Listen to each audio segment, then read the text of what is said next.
नमस्कार, मी गिरीश निकम. सुखी जीवनाचा मंत्र या विशेष कार्यक्रमात तुमचं स्वागत आहे. सेक्स हा जीवनाचा एक महत्त्वाचा भाग आहे. तो केवळ शारीरिक आनंद नाही तर त्यापेक्षा अधिक काही आहे. सुदृढ लैंगिक संबंधाचे शारीरिक, मानसिक आणि सामाजिक फायदे देखील आहेत आणि ते समजून घेण्यासाठीच आमचा हा कार्यक्रम आहे. यातून आपण सेक्स आणि त्या संदर्भातील विविध महत्त्वाच्या मुद्द्यांवर डॉक्टर विजय दहिफळे यांच्याकडून जाणून घेत असतो. सेक्स आणि योगा, सेक्स आणि म्युझिक, सेक्स आणि स्विमिंग, सेक्स आणि झुंबा, सेक्स आणि मद्यपान अशा अनेक विषयांवर डॉक्टरांनी आपल्याला सोप्या शब्दात मार्गदर्शन केलेलं आहे. आज आपण प्रेक्षकांच्या आग्रहास्तव एका महत्त्वाच्या टॉपिककडे वळणार आहोत. लैंगिक स्वास्थ्य किंवा सेक्स हायजीन या विषयावर मार्गदर्शन घेणार आहोत. पण त्याआधी डॉक्टर विजय दहिफळे यांच्याबद्दल जाणून घेऊया एका व्हिडिओच्या माध्यमातून. डॉक्टर विजय दहिफळे हे सेक्सॉलॉजिस्ट, यूरोलॉजिस्ट आणि अँड्रोलॉजिस्ट आहेत. डॉक्टर दहिफळे यांचं क्लिनिक हे औरंगाबाद, हैदराबाद, दिल्लीमध्ये द्वारका आणि पुणे इथं आहे. तसंच नवी मुंबईमध्ये नेरूळ इथं आहे. दादर, अंधेरी, कल्याण, नाशिक, अहमदाबाद आणि दुबईमध्ये सुद्धा त्यांचे क्लिनिक आहेत. डॉक्टर हे नेहमीच देशविदेशात सेमिनार आणि कॉन्फरन्सेससाठी जात असतात. तसंच सेक्सबाबतच्या सगळ्या समस्यांवर मार्गदर्शन करत असतात. आणि आपण सरांबद्दलची सगळी माहिती जाणून घेतली. आता डॉक्टर विजय दहिफळेंचं आपण स्टुडिओमध्ये स्वागत करूया. डॉक्टर, तुमचं स्वागत आहे. नमस्कार. आणि सेक्स लाईफ आफ्टर 50 म्हणजेच 50 नंतरचं लैंगिक आयुष्य यावर आपण चर्चा करणार आहोत. पण तत्पूर्वी आपण सरांच्या पुण्यातल्या केंद्रामध्ये, सेंटरमध्ये काय प्रसंग घडला होता तो मी अगोदर प्रेक्षकांना सांगतो. सरांच्या पुणे सेंटरमध्ये एक प्रसंग सांगतो की पुणे ओपीडीला एका 25 वर्षांच्या मुलाला त्याचं वडील आणि एक मित्र घेऊन आले होते. आपला सुखी जीवनाचा मंत्र हा सगळा कार्यक्रम पाहूनच ते तिथे त्या सेंटरमध्ये आलेले होते. आणि सरांनी समस्या विचारल्या असता ते बोलले की मुलाचं लग्न करायचं आहे, पण त्या अगोदर आम्हाला त्याचे लैंगिक फिटनेस पाहायचा आहे, जेणेकरून लग्नानंतर त्यांच्या लैंगिक जीवनात काही अडचणी येऊ नयेत आणि नवरा बायकोत काही वाद व्हायला नकोत. यावर सरांनी विचारलं, लैंगिक तंदुरुस्ती तुम्हाला का चेक करावं अशी वाटते? त्यावर त्याचा मित्र बोलला, सर हा मला सांगतोय की माझं अंडाशय खूप लहान आहे आणि लिंग देखील लहान आहे आणि मला कमजोरी पण वाटते आणि त्यामुळेच मला लग्न करायची भीती वाटते आणि नंतर माझा अपमान होऊ नये म्हणून मला सरांकडून उपचार घेऊन बरं झाल्यावरच लग्न करायचं आहे. सरांनी त्या मुलाचं चेकअप केलं, हार्मोनच्या म्हणजेच संप्रेरकाच्या टेस्ट करायला सांगितल्या, हार्मोन थेरपी चालू केली आणि त्यानंतर गरज पडल्यास P shot therapy, vacuum therapy किंवा अगदी पेनाईल इम्प्लांट देखील करू शकतो असं सांगितलं. आणि डॉक्टरांनी असं सांगताच मुलगा अगदी रिलॅक्स झाला. वडिलांनी आणि मित्रानं सरांचे आभार मानले, धन्यवाद दिले आणि फक्त या शोमुळे आम्हाला तुमची सगळी माहिती मिळाली असं देखील ते बोललेले आहेत. म्हणजे मेडिकल टर्म म्हणजेच वैद्यकीय संज्ञामध्ये त्याला आपण हायपोगॉन ॲड्रोटॉपिक किंवा हायपोगॉन डिझम असं म्हणतात. सर मला हे सांगा की अशा प्रकारच्या व्याधी असू शकतात, हे कोणाला असं खरं वाटणार नाही? नक्कीच. आणि महत्त्वाचं सांगतो की यामध्ये बघा, अशी व्यक्ती आपण समजा बरेचदा रुटीन पद्धतीने काय करतो, मुलगा बाहेर न पाहिला, ओके ठीक आहे, आणि असं करून जर तुम्ही लग्नाला गेले आणि अशी काही व्याधी निघाली तर सांगतो मी त्याबद्दल काय ते. सर्वप्रथम आपल्या जगभरातील सर्व साम टी व्हीच्या या लाईव्ह सुखी जीवनाच्या मंत्राच्या भागाच्या दर्शकांचं या प्रोग्राममध्ये या नवीन वर्षात मनापासून स्वागत. आणि सर्वप्रथम तुम्हा सर्वांना, माझ्या मित्रांना, माझ्या भगिनींना या नवीन वर्षाच्या हार्दिक हार्दिक शुभेच्छा. आता जसं गिरीजींनी विचारलं, अतिशय मोठा सोशल प्रॉब्लेम आहे. तुम्ही विचार करा, आपण समजा ते आपला प्रोग्राम ठेवला असतो, साखरपुडा आहे किंवा मुलगी पहा, मुलगा पहा, बरोबर आहे, आणि समजा त्या ठिकाणी सर्व गोष्टी पाहिल्या आणि सर्व गोष्टी पाहिल्यानंतर समजा जर लग्नानंतर लक्षात आलं की या ठिकाणी मुलाला अंडकोशच फार छोटा आहे, लिंगच छोटं आहे, मग आता काय करता? मग अशा वेळेला जी कंडिशन ज्याला जन्मताच म्हणतो हायपोगोनॅडोट्रॉपिक हायपोगोनॅडिझम, हे काय असतं? आणि सर्वात महत्त्वाचं गिरीजी सांगतो की ह्या मंचाचा सगळ्यात मोठा फायदा, पालक बोलले, मित्र बोलले, अरे बाबा असं काही करू नको. आता तुम्ही विचार करा, असं काही नुसतं पाहून जर आपण काही केलं की जुळाजुळं केली आणि नंतर काही प्रॉब्लेम आला तर, म्हणून हा प्रॉब्लेम येऊ नये यासाठीच आपला हा मंच आहे आणि आणखी आपण ह्या सत्रामध्ये डिस्कस करणार आहोत. अगदी बरोबर आहे. आणि डॉक्टर, म्हणजे नवीन वर्षात तर मी म्हणतो सगळ्यांचं सेक्स लाईफ अगदी हेल्दी राहावं. प्रश्नच नाही. आपला नवीन वर्षाचा पहिला शो आहे नक्कीच नक्कीच अगदी बरोबर. 50 नंतरचं सेक्स लाईफ करताना अनेकांना थोड्याशा अडचणी येतात. बरोबर आहे, कोणीतरी काहीतरी कानात सांगितलेलं असतं, अगदी माल मसाला सांगून सांगितलेलं असतं, त्यातल्या बऱ्याचशा गोष्टी ह्या थोड्याशा आभासी असतात, इकडचं तिकडचं ऐकून सांगितलेलं असतं. नक्कीच हेल्दी सेक्स हेल्दी लाईफ राहण्यासाठी 50 नंतरच्या काय टिप्स द्याल? नक्कीच सांगतो मी तुम्हाला. या ठिकाणी मित्रांनो हे बघा, जसं आता फॉर एक्झाम्पल हा हायपोगोनॅडोट्रॉपिक हायपोगोनॅडिझम म्हणजे काही कारणामुळं टेस्टोस्टेरॉन म्हणजे हा जो मेल हार्मोन असतो हा हार्मोन बनतच नसेल किंवा कमी प्रमाणात बनत असेल तर देखील काय होतं, त्या ठिकाणी सेक्सची भावना तयार होणं, अंडकोशाची ग्रोथ होणं, स्पर्म तयार होणं, त्याचबरोबर त्या ठिकाणी लिंगाचा आकार आणि त्या ठिकाणी कठोरता ह्या दोन्ही गोष्टीवर परिणाम होतो. मग महत्त्वाचं काय की ह्यांनी जसं विचारलं गिरीजींनी की मग 50 नंतर जरी या गोष्टी नॉर्मल असतील तर मग काय होत असेल, तर 50 नंतर देखील या ठिकाणी जे बदल होतात, जे चेंजेस होतात ते सेम असेच असतात. अगदी पण ते आपल्याला ॲक्सेप्ट करावं लागतात, तज्ज्ञांना भेटावं लागतं. अगदी बरोबर. महत्वाचा तुम्ही मुद्दा अधोरेखित केला डॉक्टर. मी पुन्हा एकदा आपल्या प्रेक्षकांना सांगतो की या ठिकाणी एकच सांगणं आहे की किती जरी उच्च शिक्षित असला तरी पर्सनल लाईफ वेगळं असतं. म्हणूनच तुमच्या लैंगिक समस्या मान्य करा, मुख्य म्हणजे व्यक्त व्हा. यासाठी सुखी जीवनाचा मंत्र कार्यक्रम सुरू केला आहे. डॉक्टर विजय दैफळे यांना देखील तुम्ही भेटू शकता. राज्यातील संभाजीनगर, पुणे, नेरूळ, दादर, ठाणे, कल्याण, नवी मुंबईत, नाशिक, नागपूर इथं तुम्ही मार्गदर्शन घेऊ शकता आणि त्यासाठी या कार्यक्रमात देखील तुम्ही सभा घेऊ शकता. सरांना थेट विचारू शकता. त्यासाठी आमचा स्टुडिओ क्रमांक आहे 022-410-10-610 वर तुम्ही कॉल करा. सर फोन यायला सुरुवात देखील झालेला आहे. नवीन वर्षातला हा पहिला फोन अमोल यांचा फोन आहे. विचारा थेट तुमचा प्रश्न. नाशिकवरनं फोन आहे. हरकत नाही, घेऊया. बोला, ऐकतोय आम्ही. तुम्ही बोला. नमस्ते सर. नमस्कार बोला. सर ते संदर्भात असं होतं की शीघ्रपतनावर उपाय काय आहे का सांगू शकतात? बर, मला एक तुम्ही सांगा, तुमचं वय काय सध्या? माझं 34 वर्ष. 36 वर्ष. काही डायबिटीज बीपी काही आहे? 34 वर्ष. बर, 34. डायबिटीज बीपी काही आहे तुम्हाला? नाही, कुठलंच नाही. बर, मला एक थोडक्यात माहिती पाहिजे होती. किती टायमिंग आहे, म्हणजे कमी जास्त ही कंपॅरेटिव्ह टर्म आहे, तर थोडक्यात किती वेळ आहे तुमचं सांगू शकता? एक 10 मिनिटाच्या आतमध्ये सर. म्हणजे पटकन होऊन जातं त्या ठिकाणी. पहिलं काही व्यसन, अल्कोहोल किंवा हस्तमिथूनची सवय होती? कुठल्याच प्रकारे आतापर्यंत काही. बरं ठीक आहे, सांगूया तुम्हाला. हे बघा, कॉमन प्रश्न वयात आल्यानंतर सर्वांचा असतो की शीघ्रपतन. अगदी. आणि टायमिंग हे बघा कमी जास्त कशावर डिपेंड आहे, पहिल्यांदा नॉर्मल काय ते कळलं तर सांगूया आपण. हे बघा, नॉर्मल टायमिंग काय असतो, साधी गोष्ट आहे हो. शाळेमध्ये किंवा कुठल्या अभ्यासामध्ये कुठे लिहिले का ते? पण कुठंतरी तुम्ही वेबसाईटवर वाचायला जाता, पाहायला जाता, त्यात काहीच कळत नाही. नॉर्मली शीघ्रपतन म्हणजे समजा काही लोकांना 1 मिनिटाच्या आत किंवा समोरचा पार्टनर सॅटिस्फायच्या आत जर विरेस्खलन होत असेल त्याला शीघ्रपतन म्हणतो. पण नॉर्मल टाईम किती असावा? नॉर्मल टाईम ॲव्हरेजमध्ये आपण 10-15 मिनटं ते बऱ्याचदा 30 मिनटापर्यंत जातो. त्यामध्ये फोर प्ले, ॲक्च्युअल प्ले आणि पोस्ट प्ले ह्या तिन्ही गोष्टी येतात. मग यांचं म्हणणं काय, याला काय करायला पाहिजे? तर नक्कीच याला अतिशय चांगल्या ट्रीटमेंट आहेत, सेंट्रली ॲक्टिंग मेडिसिन आहेत, क्रीम आहेत, गरज पडलं तर पी शॉट ओ शॉट देखील आहे. काळजी करायची गरज नाही. पण सेक्सॉलॉजिस्ट युरोलॉजिस्टना भेटणं आणि ॲक्सेप्ट करणं की मला ही व्याधी आहे, गिरीजी ॲक्सेप्ट करणं फार महत्त्वाचं आहे. स्वीकारणं खूप महत्त्वाचं आहे. आणि तुमचे आश्वासक उत्तरांनीच अनेकांच्या मनातली भीती दूर होणार आहे. पुढचा फोन आहे परभणीतनं निना, त्यांचा फोन आहे. विचारा प्रश्न तुमचा. Hello sir. नमस्कार जी, बोला. Sir happy new year. नवीन वर्षाच्या खूप खूप शुभेच्छा सर. धन्यवाद. आणि तुम्हाला देखील आमच्या साम टीव्हीच्या मंचातर्फे, आमच्या गिरीजीतर्फे तुम्हाला हॅपी न्यू इयर, नवीन वर्षाच्या शुभेच्छा. Thank you sir. सर पार्टनरला लठ्ठपणा असल्याने लिंग छोटे झाले आहे आणि कमजोरी देखील, आणि यावर काय ट्रीटमेंट असते त्याबद्दल माहिती द्यावी. बघा, आता तुम्ही मला सांगा, आता मी प्रश्न तुम्हाला विचारतो. आता रोजच्या वागण्यामध्ये फिरण्यामध्ये काही लठ्ठ माणसं तुम्हाला दिसतात. अगदी. म्हणजे बरेचदा असं वाटतं की पार्टनर असा थोडासा एकदम हां, आणि ह्या लठ्ठपणामुळं समजा असं काही लिंग लहान असणं वगैरे होऊ शकतं का? आणि समजा असेल तर काय करायला पाहिजे सांगूया आपण. अगदी. हे बघा, महत्त्वाची गोष्ट सांगतो. कोणी उंच असेल, बुटका असेल, लठ्ठ असेल, जे काही असेल त्याने ॲक्सेप्ट करा की हा लठ्ठपणा जो आहे का आलेला आहे. हा काही जन्मताच नव्हता ना तुम्हाला.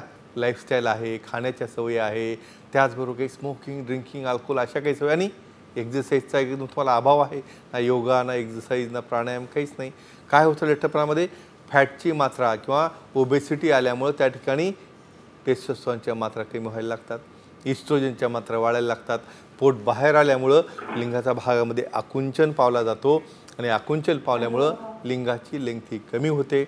मग अशी कमी झालेली लेंग्थ कशी कमी करायची? तर फॅट कमी करणं, एक्झरसाईज करणं, वजन कमी करणं. बऱ्याचदा कमजोरी, शीघ्रपतन लहान लिंगामध्ये मेडिसिन्सच्या ट्रीटमेंट असतात. तज्ज्ञांना भेटा, गरज पडलं तर लायपोसक्शन करून फॅट कमी करतो. लाईफस्टाईल, डाएट चेंज करा. आणि आणखी काय काय करायला पाहिजे आपल्या सुखी जीवनाच्या मंत्रकाच्या पुस्तकामध्ये खूप माहिती दिली गिरीजी. अगदी बरोबर. पुण्यातनं फोन आहे. घेऊया. समृद्धी कुलकर्णी, विचारा तुमचा प्रश्न. बोला. नमस्कार. नमस्कार, ऐकतोय आम्ही. नमस्कार समृद्धी, बोला. पद्मजा कुलकर्णी बोलताय, भागवत सम्राज्ञी आहे. बर बर बर, विचारा. चला, तुमचं स्वागत कार्यक्रमामध्ये, बोला. आम्ही ऐकतो, तुम्ही बोलत राहा. हा, तुम्ही सांगा ना, पण नाव सांगितलं नाही तुम्ही, ऐकले ना. हो हो, तुम्ही तुमचा प्रश्न विचारा, थेट प्रश्न विचारा. डॉक्टर ऐकताय. काय प्रश्न आहे सांगा तुमचा. विचारू का? हा, विचारा विचारा. प्रश्न नाही, मला त्यांचं कौतुक करायचं. बर बर, हरकत नाही. डॉक्टर धडपड, विजय धडपड म्हणजे युनिक आहे, युनिक. अरे, कारण आतापर्यंत 59 कुणी सांगितलेलं नाही असं. बरं बरं बरं. आणि इतकं ते प्रमाण उत्तरं देतात प्रत्येक गोष्टी. खरोखर कमाल आहे त्यांची. अच्छा अच्छा. आणि जीवे शरद हा शतम. अच्छा अच्छा, बर. आणि हसरा चेहरा आणि इतकं छान सांगतायत ना, खरोखर कमाल आहे त्यांची. आता गिरीजी ते आपल्या कार्यक्रमाबद्दल कौतुक करतात. अजूनही काही काही जण लागतात, पण अगदी भावासारखं असल्यासारखं त्यांना विचारतात, म्हणजे बरोबर, लाजत नाहीत कोणी. आणि हा विषय अगदी गहन आहे ना. हा, त्यामुळे ते प्रत्येक जण कुठून कुठून लांबून परदेशातून पण होतात. आणि याबद्दल त्यांचे शतशः आभार आहेत. बर बर, आपण एकदा काय करू, तुम्ही माझ्या पुण्याच्या ओपीडीमध्ये तुम्ही एकदा भेटायला, आपण बोलूया या विषयावर. आणि तुम्ही आमचं कौतुक केल्याबद्दल धन्यवाद. केव्हा येऊ सांगता, विचारतायत केव्हा येऊ? त्याला गुरुवारी यायला सांगा. गुरुवारी नक्की या तुम्ही. हो, नक्कीच नक्कीच. आम्हाला खूप आनंद झाला तुमचा अभिप्राय ऐकून. आणि नक्कीच आपण आपल्या पुण्याच्या ओपीडीमध्ये भेटूया आणि त्यावर डिस्कस करूया. मला वाटतं आपण परत आपला जो हायपोगोनॅट्रोपिक हायपोगोनॅझम आहे तो विषय मी थोडा कंटिन्यू करतो. तर या ठिकाणी मित्रांनो, हे बघा, असं काही अंडकोश लहान आहे म्हणून घाबरून जायचं नाही. अहो, लिंग छोटं आहे म्हणून पळून जाणारे लोक आहेत काही. नाही, मला लग्नच करायचं नको म्हणे, मी पळून जातो, माझा अपमान होईल, काहीतरी होईल. पण महत्त्वाची गोष्ट सांगतो की लोकांमध्ये हा अवेअरनेस इतका मोठा आलेला आहे की आपण काय करूया आता, की अगोदरच ह्या व्याधीतून नीट का करायचं. बघा, लग्न म्हणजे एक फार मोठी इव्हेंट पकडली जाते, ज्यामध्ये लग्नानंतर तुम्ही 1-1, 2-2, 3-3 वर्ष समागम करत नाही. विचार करा, ही रिॲलिटी आहे. मग अशा कंडिशनमध्ये पार्टनरमध्ये अनबन होणं, बऱ्याचदा इव्हन या ठिकाणी ॲक्सेप्टन्स लेवल देखील कमी असते पुरुषांची. मग अशा वेळेला या गोष्टीमुळं मोटिवेशन झालेलं आहे. आणि यामुळंच हे लग्ना अगोदर समुपदेशन जे आहे हे आपलं त्यांच्याकडनं जात आहे. आणि या काउन्सिलिंगमुळं मला वाटतं गिरीजी, सगळ्यांना लग्ना अगोदर एक समुपदेशन मिळणं हे अतिशय महत्त्वाचं आहे असं मला वाटतं. समुपदेशनच खूप महत्त्वाचं आहे डॉक्टर. डॉक्टर, पुढचा फोन येतोय. नवी मुंबईतून सुरेश माने बोलतायत. विचारा सुरेश, तुमचा प्रश्न. हॅलो सर, नवी मुंबईमध्ये आपलं क्लिनिक कुठे आहे आणि याच्या संदर्भातले काय बुक्स आम्हाला अवेलेबल होऊ शकतात का? बरं बरं, ठीक आहे. म्हणजे तुम्हाला सुखी जीवनाच्या मंत्राचं बुक्स अवेलेबल पाहिजे, ते नक्कीच तुम्हाला ऑनलाईन देखील मिळतं, किंवा आमच्या नेरूळची जी क्लिनिक आहे ती दर सॅटर्डे संडेला असते. तुम्हाला जे नंबर सुरू आहेत त्यावर तुम्ही जर कॉन्टॅक्ट केला तर नक्कीच तुम्हाला त्याची माहिती आणि अपॉइंटमेंट मिळून जाईल. डॉक्टर, आपलं खारघरमध्ये पण केंद्र हो आहे आहे आहे. त्याशिवाय मी पुन्हा एकदा सांगतो, राज्यात त्याशिवाय आणखी काही शहरांमध्ये केंद्र आहे. त्यामध्ये पुणे आहे, नागपूर आहे, संभाजीनगर देखील नक्कीच नक्कीच आहे, कल्याण आहे, हो हो, नाशिक आहे. तर या केंद्रावर तुम्ही नक्कीच मार्गदर्शन घेऊ शकता. आता आपल्या ट्रीटमेंट पार्टकडे जाऊया. हायपोगोनॅट्रोपिक हायपोगोनॅझममध्ये काय करायला पाहिजे. तर महत्त्वाचा भाग या ठिकाणी तुम्ही मित्रांनो, हे बघा, डायग्नोसिस करण्यासाठी एक तर पहिली गोष्ट, स्वतः बाळ किंवा मूल लहान असताना त्याने ऑब्झर्व करणं की आपण मुलगा झाला, पेढे वाटा, मुलगी झाली, आनंद व्यक्त करा. आपण पहिल्यांदा काय पहा, मी म्हणतो निसर्गाने हा अवयव दिला आहे इतका महत्त्व की तुमचं आयडेंटिफिकेशन यावर होतं आणि तिचं नॉलेज तुम्हाला होणं आवश्यक आहे. तर अशा वेळेला तुम्हाला वाटलं की लहान आहे, त्यामध्ये साईजमध्ये फरक आहे, तर मग हार्मोनल थेरपी काय होतं, Serum testosterone, Serum FSH, Serum LH अशा प्रकारचे हार्मोनल टेस्ट केल्या जातात. आणि अकॉर्डिंगली तुम्हाला त्याची रिप्लेसमेंट थेरपी असते. इंजेक्टेबल फॉर्म आहे, पॅच फॉर्म आहे, टेस्टोस्टेरॉन दिल्या जातात. आणि नक्कीच वयाच्या 15 वर्षापर्यंत त्यामध्ये तुमची वाढ होऊन जाते. आणि अधिक माहितीसाठी तुम्ही सुखी जीवनाचं मंत्राचं पुस्तक पाहू शकता. अगदी बरोबर. म्हणजे हार्मोन्स टेस्ट महत्त्वाचं आहे. बरोबर आहे. टेस्ट देखील करणं कितीतरी महत्त्वाचं आवश्यक आहे. पुढचा फोन येतोय. चालेल. नाशिकहून गोविंद यांचा फोन आहे. विचारा थेट प्रश्न. Hello sir. हा नमस्कार, बोला. सर सेक्स करण्यासाठी कोणत्या पोझिशन चांगल्या आहेत की त्याने दोन्ही पार्टनर सॅटिस्फाईड होऊ शकतात? बरं, मला एक थोडक्यात तुमचं आता वय काय सांगा मला. माझं 30 सर. बरं, लग्न झालेलं आहे तुमचं? हो झालेलं. बरं, एक थोडक्यात मला एक माझ्या नॉलेजसाठी एक समजा सर्वांना कळेल, आपल्या मित्रांना देखील, तर एक अंदाजे किती पोझिशन तुम्ही समजा थोडक्यात तुम्हाला माहीत आहेत? 2-3 पोझिशन. 2-3 पोझिशन. चला परत मी सांगतो पुढचं. हे बघा, हा एक महत्त्वाचा प्रश्न आहे. अहो महत्त्वाचा म्हणजे बरेचदा प्रश्न असा येतो की पहिली योगाची उत्पत्ती झाली का पहिल्या या अवस्था तयार झाल्या, सांगूया आपण. काही ना तर अगदी एकच पोझिशन नॉर्मली माहिती असते. त्याला मिशरी म्हणतो म्हणून तुम्ही विचारलं, सांगूया आपण. अगदी जवळपास 476 पोझिशन आहेत. 476? हा, तर ह्या पोझिशन आहेत, पण यासाठी तो फिटनेस लागतो. नॉर्मली काय असतं बघा, मिशनरी म्हणजे काय असतं की बऱ्याचदा आपला पार्टनर दुसरा जो आहे तो अपोजिट पार्टनर रिलॅक्स असतो बेडवर आणि मेल पार्टनर हे दुसऱ्या बाजूने असतो. ही नॉर्मल मिशनरी. याच्यामध्ये तुम्हाला माहिती पाहिजे असेल, काउगल आहे, रिव्हर्स काउगल आहे, स्पोनिंग पोझिशन आहे, आर्क पोझिशन आहे, गोल्डन आर्क पोझिशन आहे. असं जर मोजत बसलं तर आमचा एक हिंदी एपिसोड आहे ज्यामध्ये की या सर्व पोझिशन दिलेल्या आहेत आणि आपल्या सुखी जीवनाच्या मंत्राच्या पुस्तकात अतिशय छान माहिती दिली आहे. सर्वांच्या मनातला प्रश्न तुम्ही विचारला, त्याबद्दल तुमचं मनापासून अभिनंदन. डॉक्टर, पुढचा फोन आपला मराठवाड्यातून आहे. घेऊया. आंबेजोगाई इथनं आहेत. पिंकी, विचारा तुमचा प्रश्न. नमस्कार सर. नमस्कार जी, बोला. सर माझा प्रश्न असा आहे, ओके, स्त्रियांना डिलिव्हरीच्या नंतर संबंध ठेवण्याच्या भावनेमध्ये काही फरक पडतो का, आणि जो पडत असेल तर तो काय पडतो आणि का पडतो? एका प्रश्नात 3 प्रश्न. बघा, नॉर्मल ॲक्टिव्हिटी आहे की नाही, प्रेग्नन्सी राहणं, डिलिव्हरी होणं, आणि ते झाल्यानंतर पार्टनरनी काय करायला पाहिजे, किती धीर धरायला पाहिजे, आणि काही भावनेवर परिणाम होतो का, सांगूया. डॉक्टर, मी ह्याला फक्त जोडतो, 9 महिन्यापर्यंत पण सेक्स करणं ओके आहे का, आणि त्यानंतर किती महिन्यापर्यंत करू शकतो? हा सगळ्यात मोठा टॉपिक. ते दोन्ही मी मिक्स करून सांगतो. सर्वात महत्त्वाचं सांगतो, तज्ज्ञांचा सल्ला घेऊन. जर पार्टनरची इच्छा असेल, कन्सेंट असेल, माझी एक नेहमीची टॅगलाईन आहे बघा, time, place, person, condition, culture, safety, consenting. आपला नोन आणि नॉन इन्फेक्टेड ओन पार्टनर यासोबतच हे करायचं असतं. कन्सेंट घेऊन प्रेग्नन्सीमध्ये देखील दुसऱ्या आणि तिसऱ्या ट्रायमेस्टरमध्ये आपण करू शकतो. आणि डिलिव्हरी झाल्यानंतर स्तनपान करण्यासाठी प्रोलॅक्टिनच्या मात्रा वाढलेल्या असतात, त्यामुळं त्या बाळाला स्तनपान करण्यासाठी प्रोलॅक्टिन वाढल्यामुळे थोडी भावना कमी झालेली असते. तर पूर्ण इन्व्होल्युशन सगळ्या ऑर्गन्सचं होण्यासाठी कमीत कमी 3 ते 4 महिने लागतात.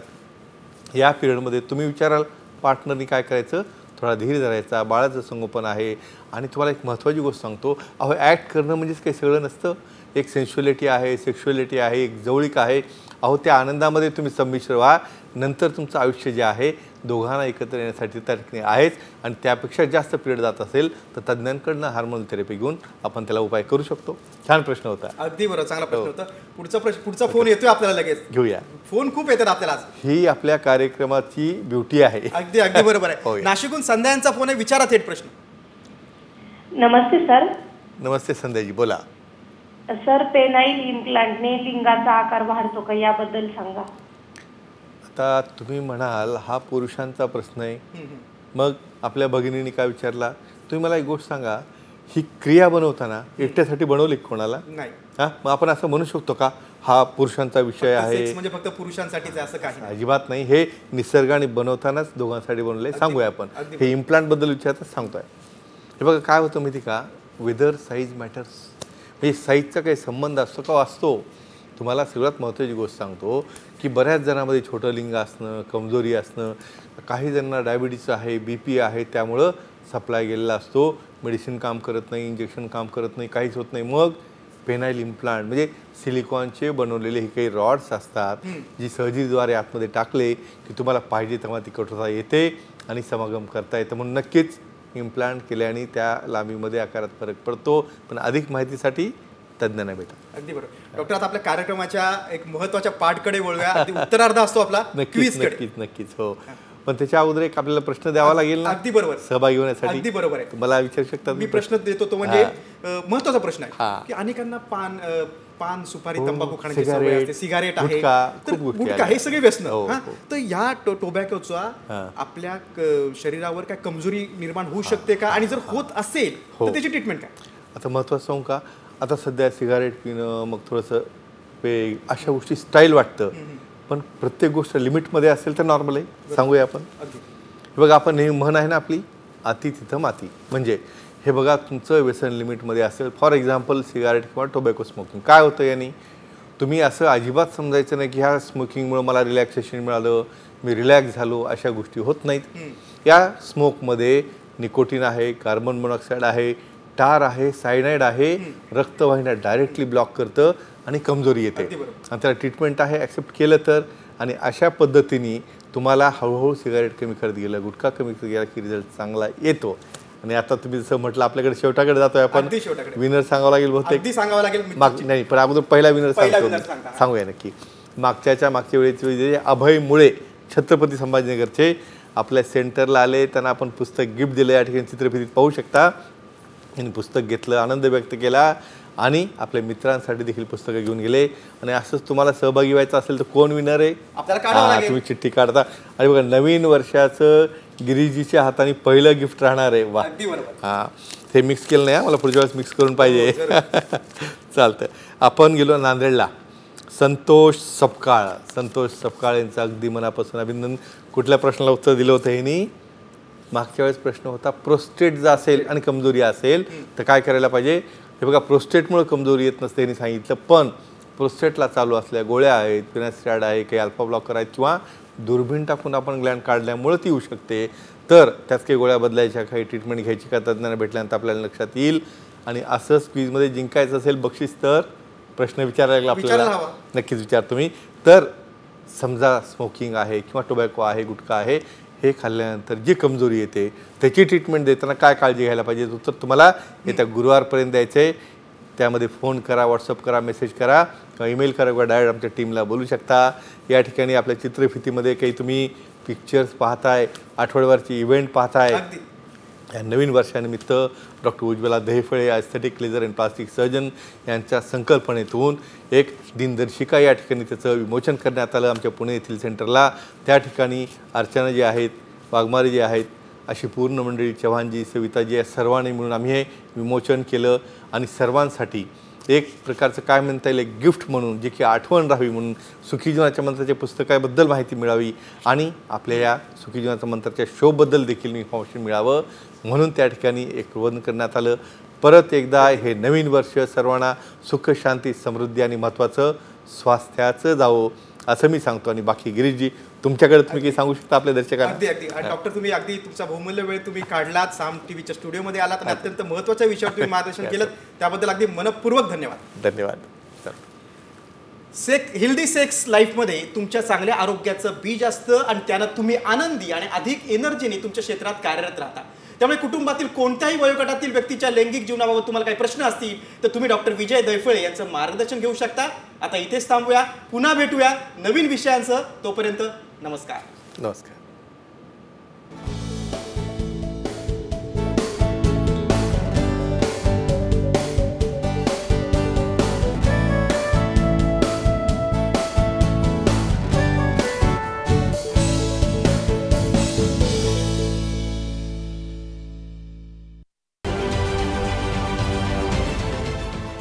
देश विदेशातील प्रत्येक घडामोडींचे लाईव्ह अपडेट मिळवण्यासाठी आता साम टीव्हीच्या सर्व सोशल मीडिया प्लॅटफॉर्मला लाईक, फॉलो आणि सबस्क्राईब करा. तसंच सर्व नोटिफिकेशनसाठी बेल आयकॉन प्रेस करायला विसरू नका.